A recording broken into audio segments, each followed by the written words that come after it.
And here we welcome back to another episode of the Strongman Winner Circle podcast. I'm your host, Nicholas Canby, and this is episode 86 with the return to the podcast of the Big Thicket, aka Trey Mitchell of the USA.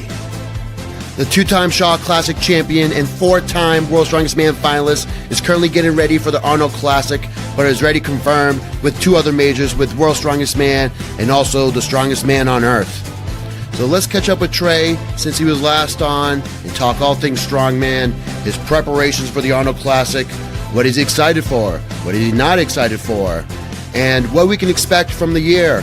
And also, I want to dig into his big deadlift from Giants Live, the current American and world record for Raw. So let's tune in for another episode of the Strongman Winner Circle podcast with Mr. Trey Mitchell III. Today's episode is sponsored by TsunamiBarSports.com, and Canby shirts are still available at oddobjects.co. And if you're enjoying all the episodes, consider being a member and supporting the show and get exclusive videos to all things Canby Dude. And without further ado, here comes the one and only Trey Mitchell of the USA, out of Texas. Because Texas is where the big boys are. Yes, it is.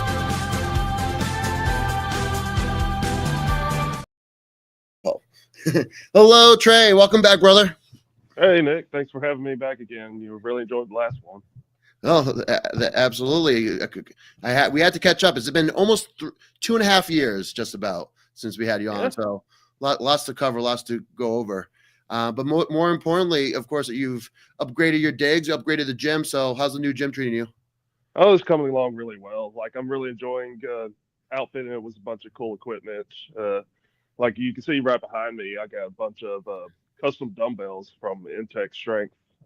My coach, Chad Coy, he's buddies with the owner and hooked me up with some custom dumbbells. Got a thick handles, like really feels good when you're doing pressing, and like it really taxes the grip when you're doing some rows.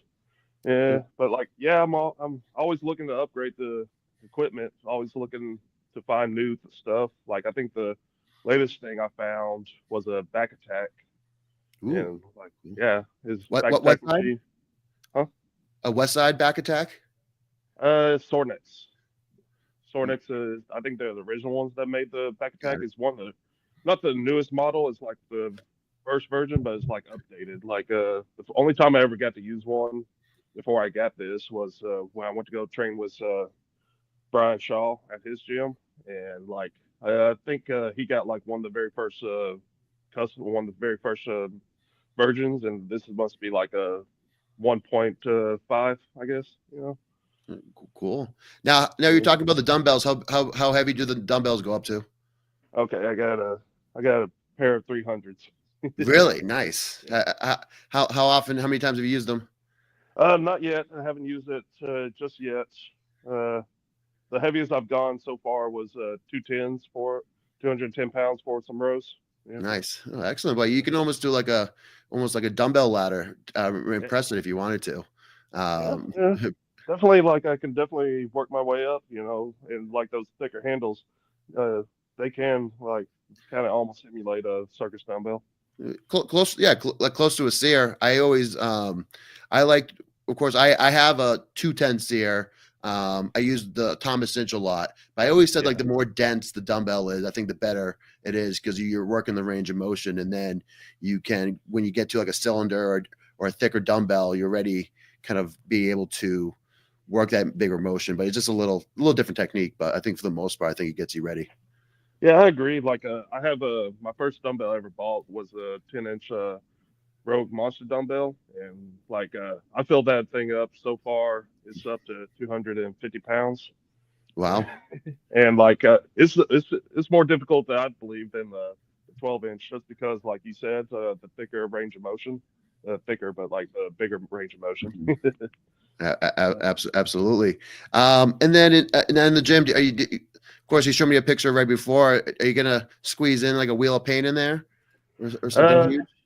I mean, yeah, maybe. You know, a mini version of wheel of pain. You know, have to move some stuff around, you know, to make some room for it. Do you throw inside as well? Yeah, the walls are tall enough. They're 16 foot. Like I can throw sandbags. All right. That's pretty cool. So a pretty good setup. So I think you're going to be ready for whatever contest kind of throws at you going forward. Yeah.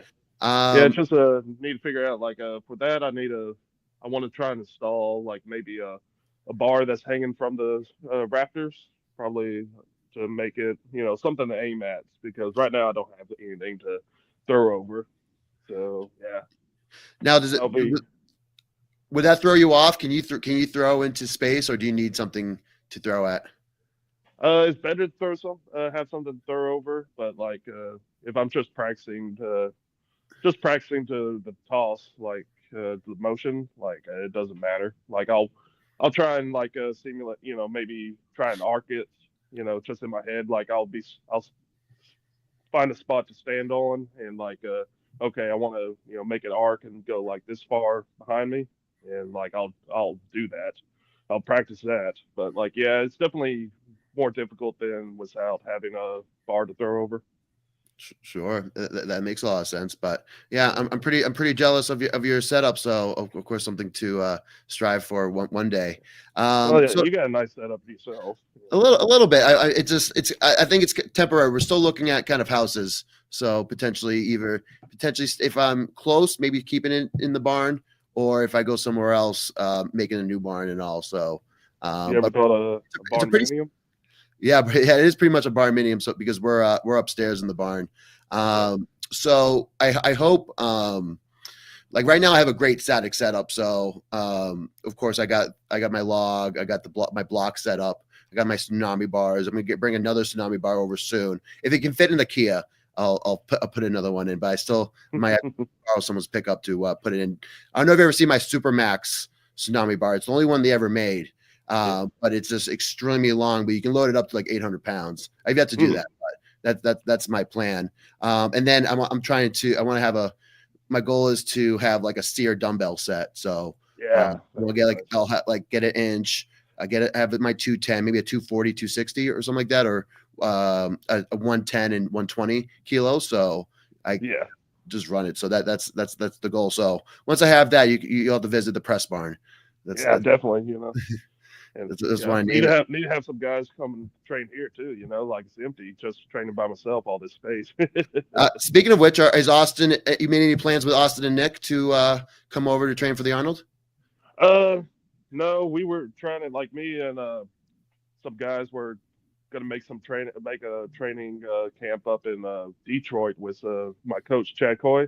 Mm-hmm. Like they're sticking with their coaching like Tim, like they're going to be sticking with their plan and following that, but like we're definitely like in the future maybe worlds, have them come train here because I loved it when got to go train with them for the Arnold in 23. Like I went to did a little week training camp with them, and because they didn't have anything they were training for, so they could just help me do whatever I needed. But like you know, probably for Worlds they're gonna come down here, or I'll go stay with them for a week. All right, cool. Well, that'll be very exciting. But this will be your third Arnold. Is that correct? Yes, I did 22, 23, and like last year I had to take off because of the Achilles. No, absolutely. Well, we got to spend a lot of time at the SBD booth, so those are memories Yeah, that I'll cherish forever. But yeah, I'm excited. that was a good time, just hanging out, and we stayed like an hour and a half, like we stayed like a half an hour after like our scheduled time just because we were chit chatting. We went the extra miles for our fans. That's what we Yeah, did. exactly. But I'm excited for you to be back on the stage because big things are gonna happen. So compared to other preps, how's this prep going compared to other Arnolds? Give me some Maya, stop it. Sorry, she's ferocious. But yeah, how are these preps going? How's the prep going? Yeah, fill us in. uh, let's see. I would say this prep is going a lot better than the previous Arnold's. Like 22, I didn't have any coach. I didn't come on with Chad Corey at the time. Like in that one, like I was very worried. I was got a couple of injuries, like a back injury, and uh, it was like either an adductor or a hamstring. Like it was kind of weird in between. Like I pulled something, so it was hard to like do rehab for that, and like other little bangs here and there, like during that prep. So I was a little worried about how I performed on that one going into that show. 20, 23, I was a little more confident. Like there was like a couple of events I was a little worried about, like the stone throw, like, and hopefully they never bring that back again. Like, but like, yeah, I was a little worried about some of the events going into that show. But like this year, like I'm really confident on the events they have, Yeah, yeah. It and like looks like it. training's going really well. So they have the usual events, and then they also have the kind of of course, some great static events, like pretty much like a max overhead with the big jerk, and then they have the elephant bar. Um, Hmm. now with those lifts, do you have any goals that you want to hit, like in training? Like if, like, for instance, like if I hit, let's just say, like 450 or 460 for a double, I'll be really excited leading into the Arnold. But do you have any big goals or like any goal Uh, weights that you're trying to hit in training? Maybe for the elephant bar, like I don't have anything like plan. Like I think like we said you wanted to talk a little bit about the Giants live deadlift. Oh yeah. Leading into that one, like my best deadlift because the prep, like all last year, like my just getting my body back from the Achilles, like lifting wasn't going the way I wanted, especially like the deadlift and like squats because of the just the extra weight on the the ankle. Mhm. uh, like the heaviest deadlift I hit going into that prep was only 835, for a triple. So I feel like if I can get, maybe an 880 triple this prep, I think I'm gonna hit some good numbers on the elephant bar. So you end up hitting 200 pounds more on that triple in competition. And what was it? When was that triple? Like 2 or 3 weeks out? Yeah, I would say like it was 3 weeks. Yeah, 3 weeks out. All right. Wow. And then Yeah. because you did the Shaw like 6 or 7 weeks prior, and Hmm. I think you hit, like, was it like 920 ish or something like Yeah, it that? was either 920s or 930, somewhere in between. Okay. Like All right. it was kilo weights. So So did your body, or was your peak just that much better for Vegas versus the Schmo? yeah, like my body was the prep was going went went can't talk. The prep went a lot better, and like I feel like my body was woke up because like even like leading into the deadlift at Smo, my the heaviest I hit was a 820 for a triple, and like just the day before the warming up for the deadlift, like my body was just wrecked, just didn't feel good. But as soon as I hit that first attempt at smoke, like it just like it flew up in my body. It's just like, oh, I remember what this feels like again. You know, so like yeah, it's just like leading in like Giants live prep was a lot better. Like the body wasn't as beat up, and uh, I had that confidence back hitting the big numbers at Smo.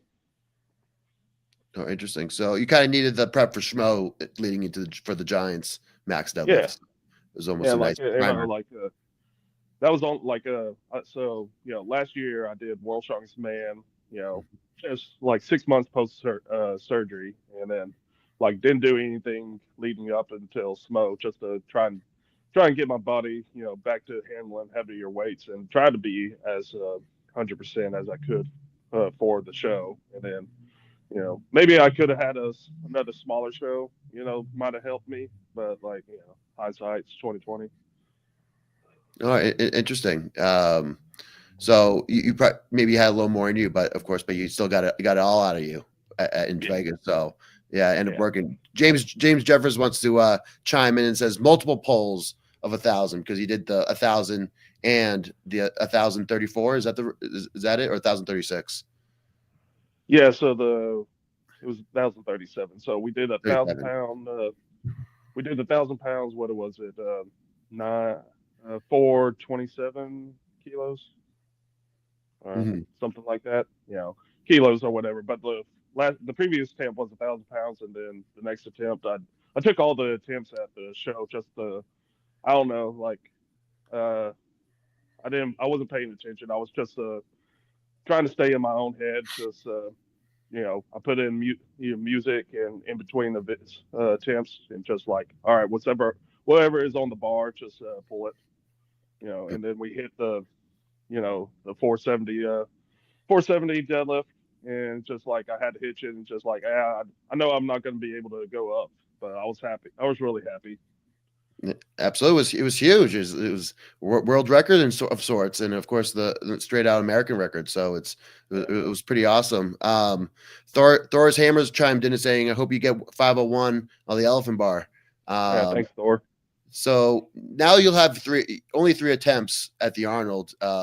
So now will you try to play a little strategy for your opener, and then see what the other guys do, and then maybe go for the world record? Because I imagine if they allow you to go for the world record, maybe they'll give you an extra attempt. So maybe you can do your first three attempts to focus on the competition and gain points for the competition. Maybe they'll give you a fourth to go for the world record. Are they still doing that, or is it in the rules? I know it's a long list of rules. Yeah, it's a long list of rules. I was just skimming it earlier today, but like, yeah, I didn't read that part. If we were going to get a fourth attempt, like, that would be the smart thing to do. Is just maybe do the maybe go with a lighter opener in the 900, like low light 900s. See how the body feels. Then let's see about 475 kilo deadlift, on the elephant bar, and then go for the world record. Excellent. If it's only three attempts. Yeah, that would be pretty sweet. And then, do you have any numbers that you're chewing around for the big jerk? For the big jerk, we're allowed to take as many attempts as we want.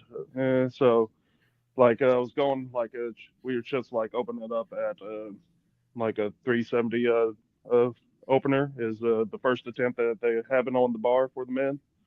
But like I know I can do that easy. Probably go with opener of the 400s just to save energy. But like it could also be like like I know like the last time we had this event was the in 22 World Strongest Man. We had the Flintstone lift was a similar, but like that was so because they were using stones as the weights, so it felt a whole lot different than weight actual plates.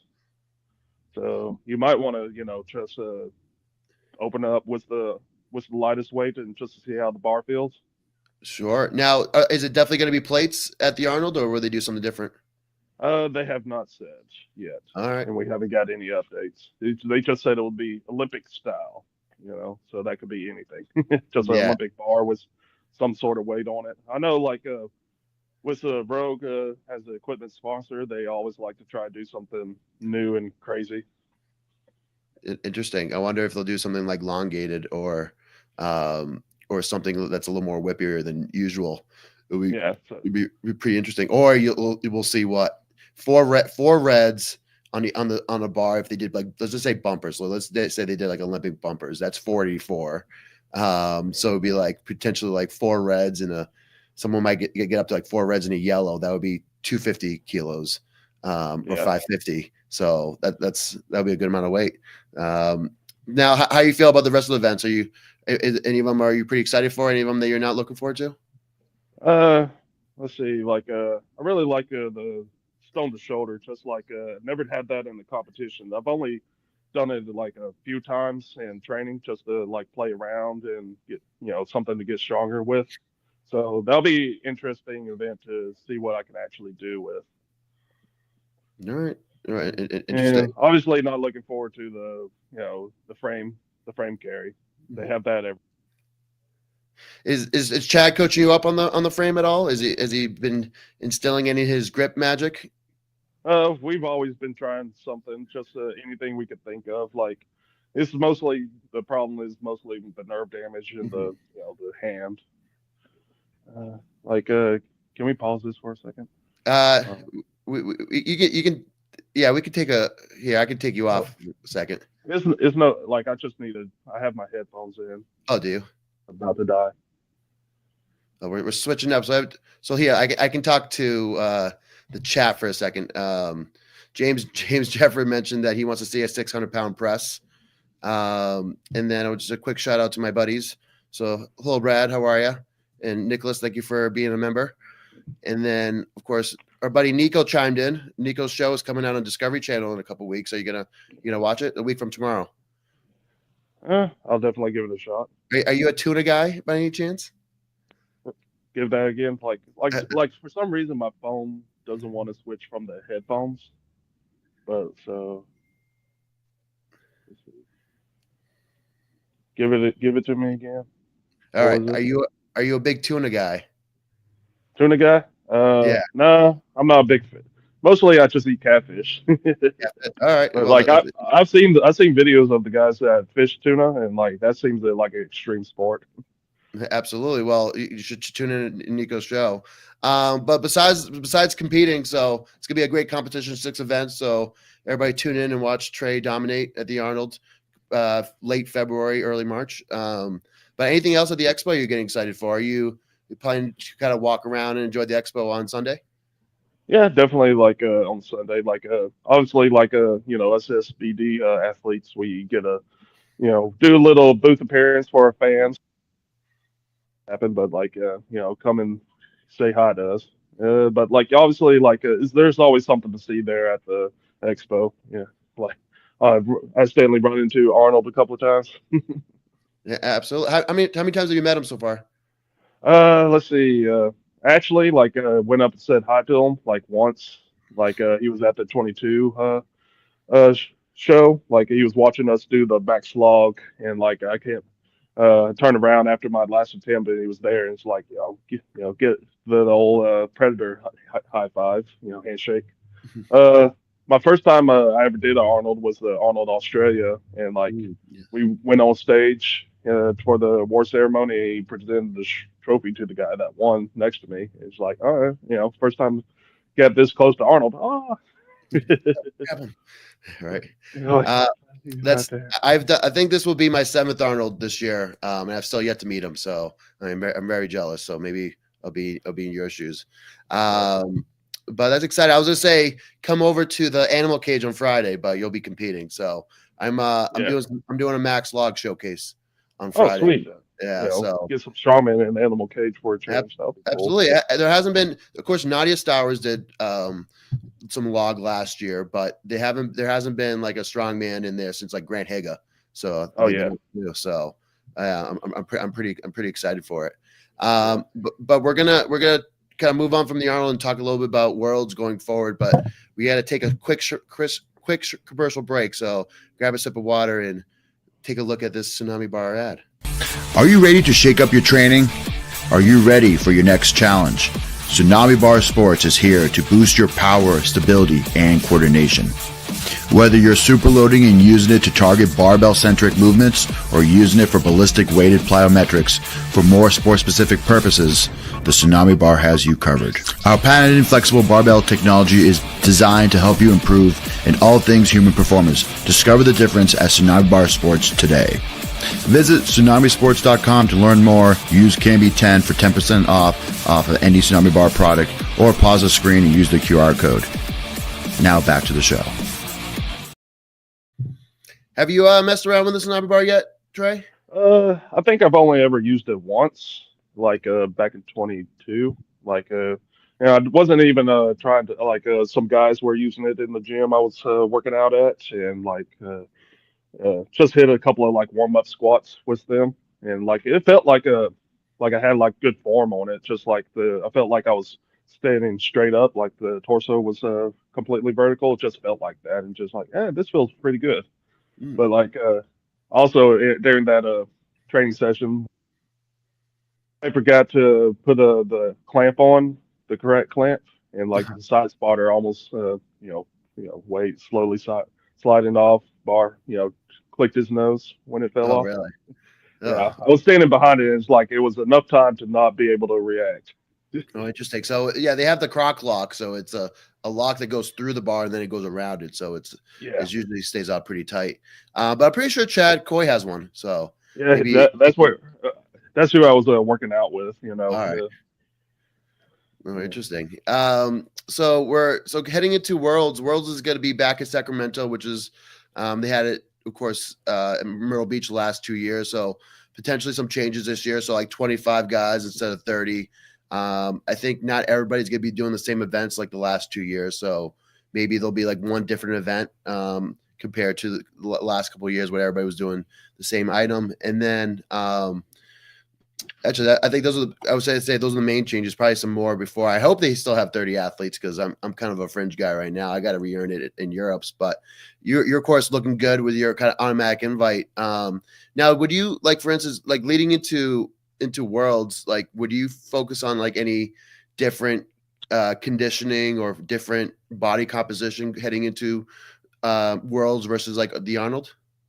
Yeah, definitely. Like the Arnold's more static based, so you want to be a little bit bigger, be able to fill out your body more for the static lifts. So like Worlds, like it's always like Chad always says, is a track meet. You got to be more athletic and faster because they like to do more medleys and not as maximal weight. So like I'm definitely going to be working on being more agile and moving around with my body weight more often. Like conditioning wise, like every training session I always start with like a 10-minute bike ride just to get the blood flowing and just to work on that long form conditioning aerobics. But like definitely need to work on being faster with sprints and transitioning from one plane motion to the next. Yeah, absolutely. It'll be it'll be pretty interesting because it gets pretty hot in Sacramento. I thought it was hot last year in Myrtle Beach, but it'll be probably even hotter in Sacramento. But I imagine that's no hotter than Texas in mid-May, right? Yeah, like Texas, like we're just as hot. Like like definitely like in my area, like we deal with a lot of humidity. So as long as the heat is also trying to cook you too, with the convection. Yeah. Definitely like with this gym or whatever, I paid a little bit extra money for the insulation, but like it did not help last summer. Like it was still like 95 degrees in here, so it was still feel like a Sacramento heat. All right, so it'll be good training. Are you planning on getting on a AC unit? Yeah, maybe eventually. Like I'll spring for a couple of mini splits. Yeah. All right. Excellent. Definitely. Like eventually, like in here, I'd like to install a bathroom and like a loft, so people that come and train with me, they have somewhere to stay. Yeah. Sure. Yeah. Of course, that'd be great. And then you just we'll start kind of building out the compound and all. But overall, of course, the 2 times that you competed in Sacramento, I think if I remember right, you took 6th and 4th, right? Is that correct? So like 21, I took 4th. I think by like either a half a point or 1 full point behind Maxime in 3rd place, and then 22, I took 6th. But like everybody that ahead of me was everybody ahead of me was podium finishers. So like we had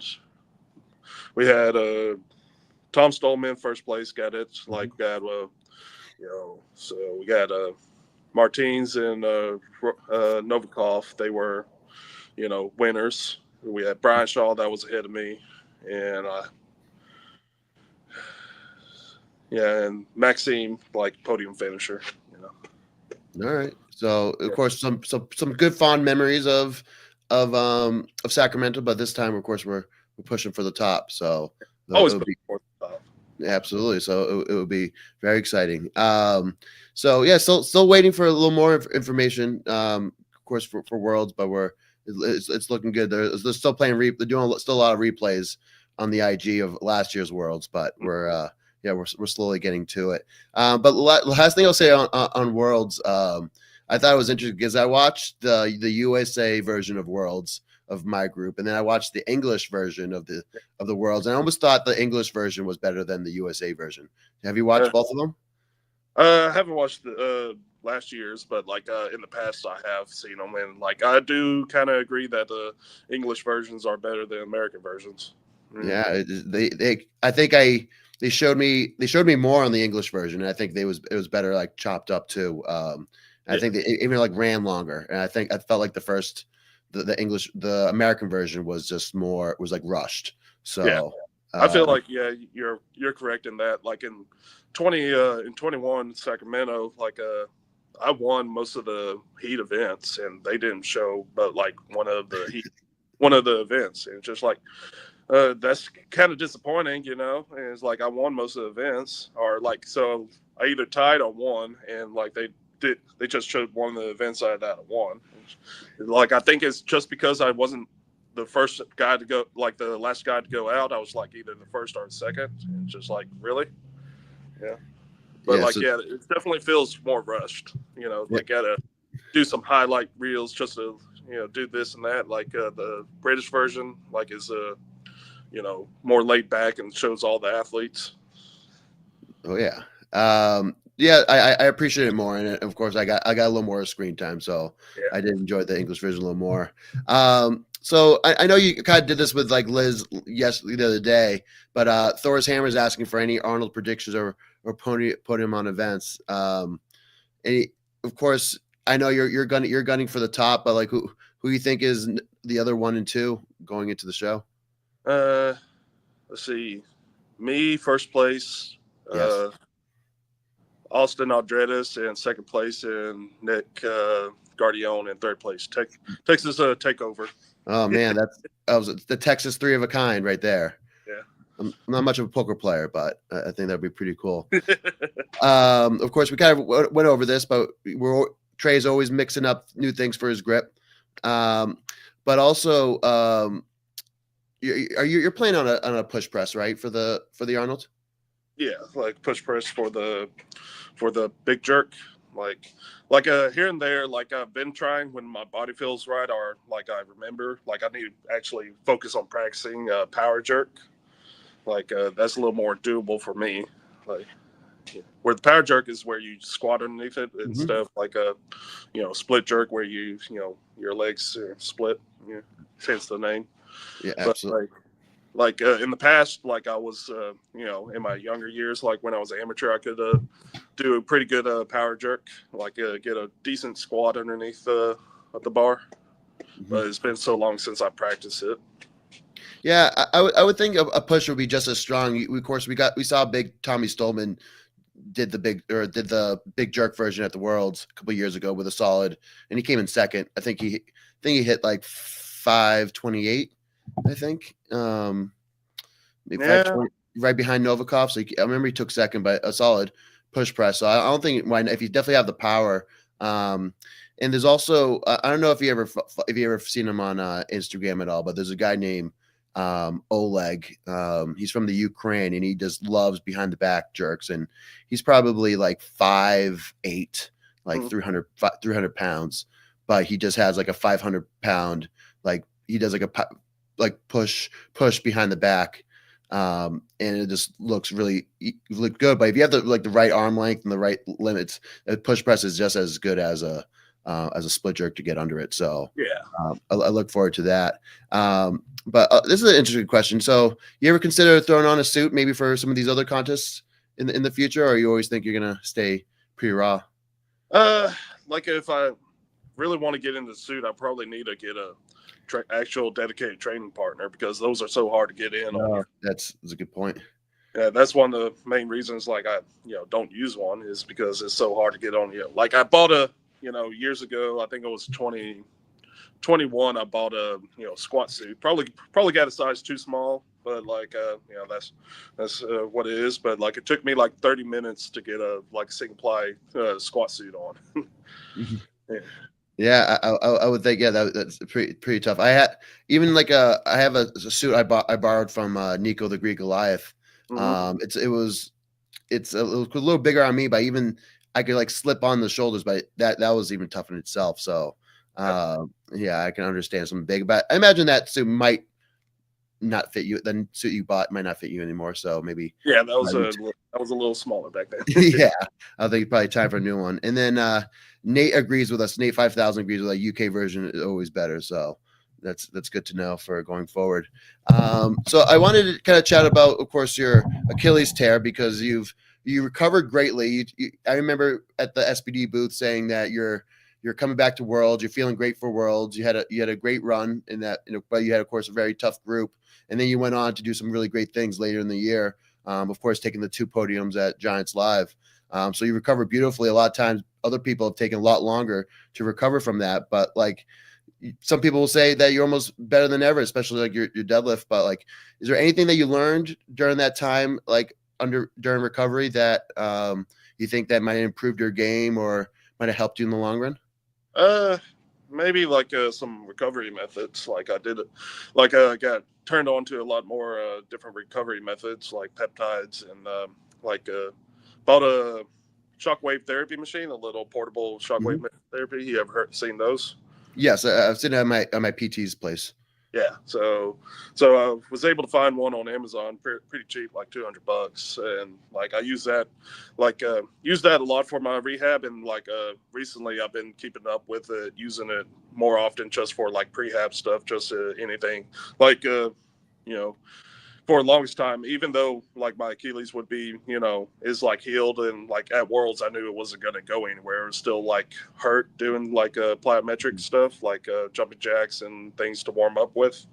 And so like I started doing that just more recovery stuff, and like used it on both my Achilles. My left calf would just get tight and everything, and like it stopped it stops hurting now, and like just doing plyometrics doesn't hurt. But like peptides really helped me a whole lot with my recovery, and then I still try and keep up with it. Like now, but like I was gonna say, like, for instance, like even like in your training or like every day, like I felt when I came back from I had like a torn meniscus after ASM in 2020. And then when I came back from it, I was like, I gotta be more diligent about my recovery and my training, like every little thing. So it almost like improved my game just because like I didn't want to be hurt again. So it kind of made me step up my games in every area. Did you feel like in that same breath that it forced you to? Yeah, like I always like try and do my recovery, like religiously, pretty much. Like almost every night I do something. Like I try to, at least, like either body tempering, stretching, or foam rolling, massage gun, something. Like leading up to the Rogue, like I wasn't able to, just because I was on like a 3-week training camp at Chad's. Like I wasn't around enough stuff to do my recovery. Like just didn't have like my tools, but like, I was still like, body still felt good leading up to it. Just like little nicks here and there, like any training camp does. But like I also like coming on the recovery of the Achilles, I started walking more, just to, when you can't move around for so long, you kind of get stir crazy. So I started walking as soon as I could do recovery. Like we're kind of big guys, so like being sedentary is kind of normal. So whenever I started walking, like I almost got up to because I was also trying to lose weight on the recovery, just because I was so big, I wanted to make it a little easier. I got up to almost 10,000 steps a day, almost, not all the time.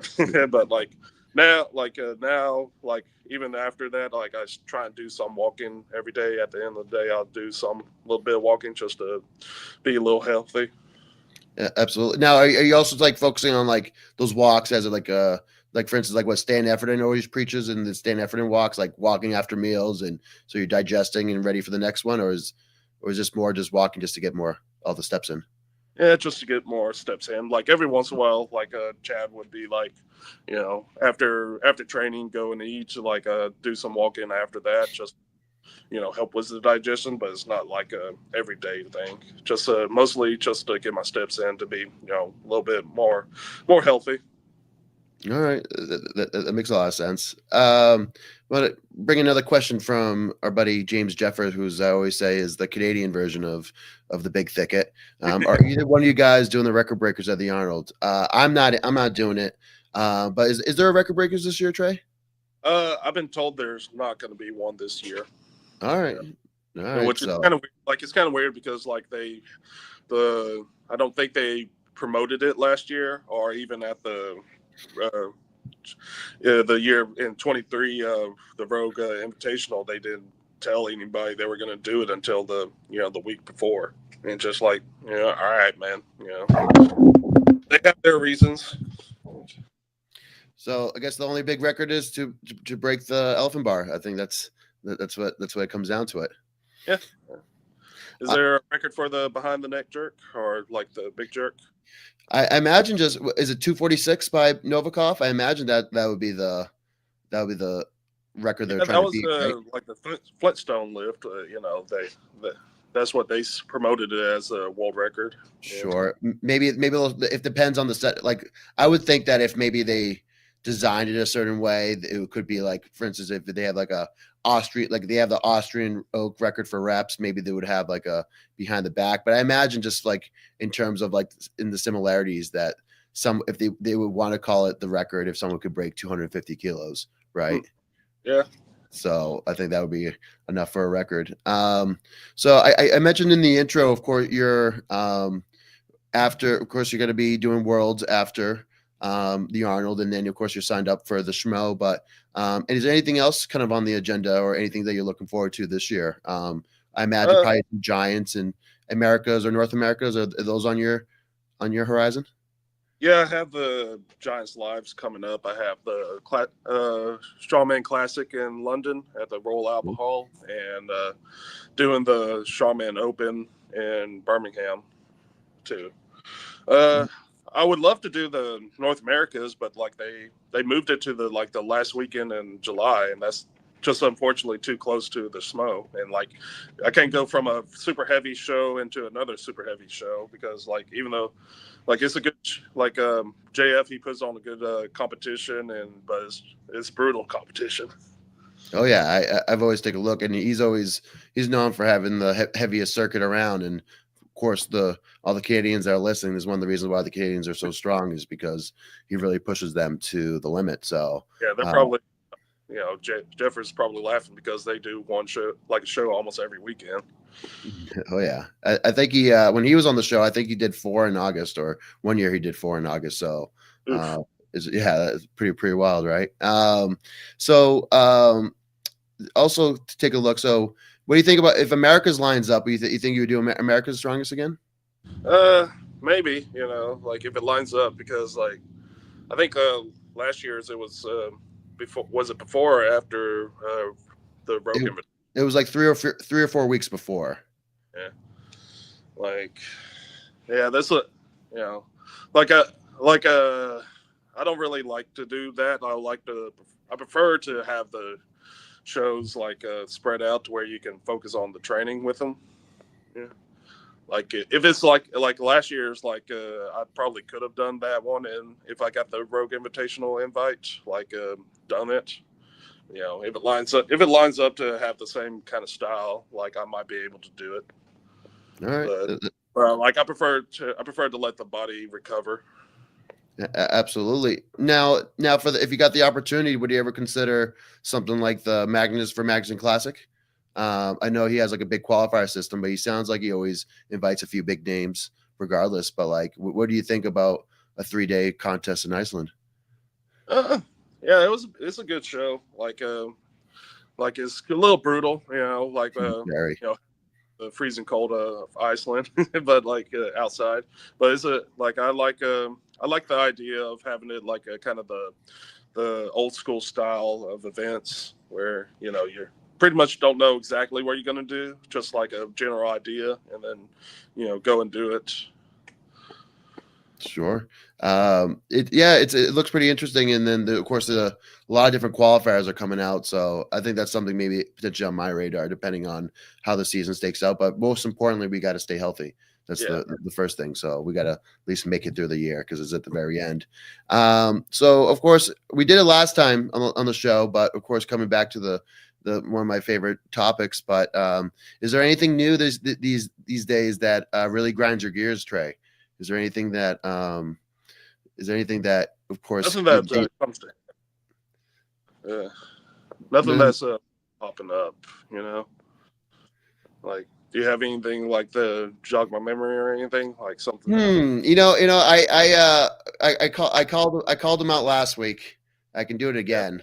So I'm on the Nick Hine episode. He had his own with grind my gear, and then did my own grind my gear. I did a little bit on Mitch Hooper. I talked about his content, especially on Instagram, because I feel like he does a lot of low hanging fruit content. So he always goes after like silly things where it's like something that you see like a fit girl doing, or he's doing stuff with fit girl content, but like he's the world's strongest man on earth. I felt like he could do more compelling content, and that stuff is kind of beneath him. In like, and I know he's trying to do like get reviews and stuff like that, but I think he should stick to maybe a little more of a strongman brand and stuff that's more uplifting and interesting. Just per se, I understand the strategy, but that's what I would like to see from a World's Strongest Man winner. Yeah, there's those people that, you know, just focus on the negative, and, you know, like if they don't, you know, they kind of, like I said, like negative, you know, they're not trying to uplift other people.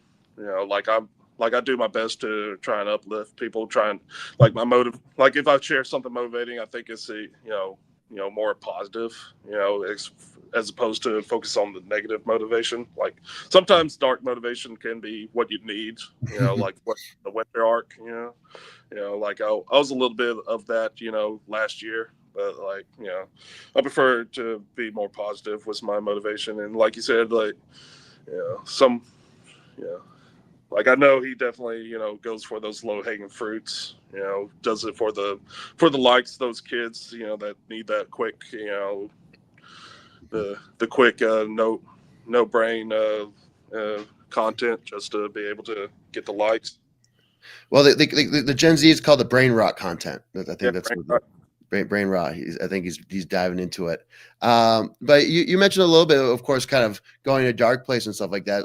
I imagine like I don't know if you want to touch upon it. Of course, I know that you were looking for it potentially at the Rogue last year. I know they didn't call your number, but like, for instance, did that give you any motivation to really come back even stronger?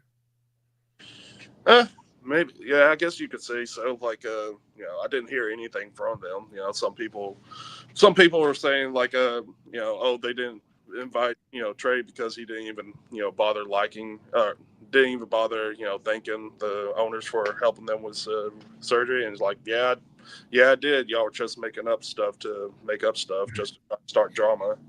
You know, like, yeah, just because they didn't really like say anything, you know, to me, like I was like, you know, I'm gonna do something to where you can't ignore me, you know, like did that deadlift, you know, you can't really ignore, you know, the current world record raw deadlift, you know. I mean, you certainly can't ignore that. So yeah, I would think that.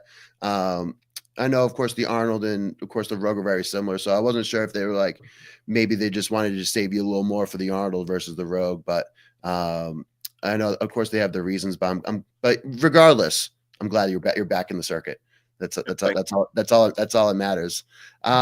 So we're of course we're finishing up on the podcast. So if you guys have any questions for Trey, I would put him in now. So I know, of course, I saw you've been ramping up on YouTube a little bit, posting a lot of shorts. Of course, you got your Instagram. Are you upset at all that TikTok's going away? Of course, I always see you sneaking a lot of my stuff on TikTok. But I heard today. I was going to say I heard today that Trump might put an executive order in to extend the TikTok unbanned. So he might extend it by a few months or something like that to work out a deal. Like, I'm a little like, because I can find some good motivational videos on, you know, the TikTok, and like it's always, you know, I get some quotes like some of the stuff I've shared on stories like has come from the TikToks, but nah, like it's not like I'm gonna, you know, be upset if it goes away. Yeah, absolutely. I of course I get all my conspiracy theories from TikTok, so I'm a little upset that that avenue is going away. How am I supposed to know what's real and what's fake? I need TikTok for that. But Trey, do you have any big accomplishments that you're looking to through the year? Did you set out some goals in the beginning of the new year that you're looking to hit, or what's your no specific like weightlifting goals? Probably like I definitely want to win the want to win SMO. You know, like I won the Shaw Classic twice. You know, Mhm. but that's not SMO. Yeah.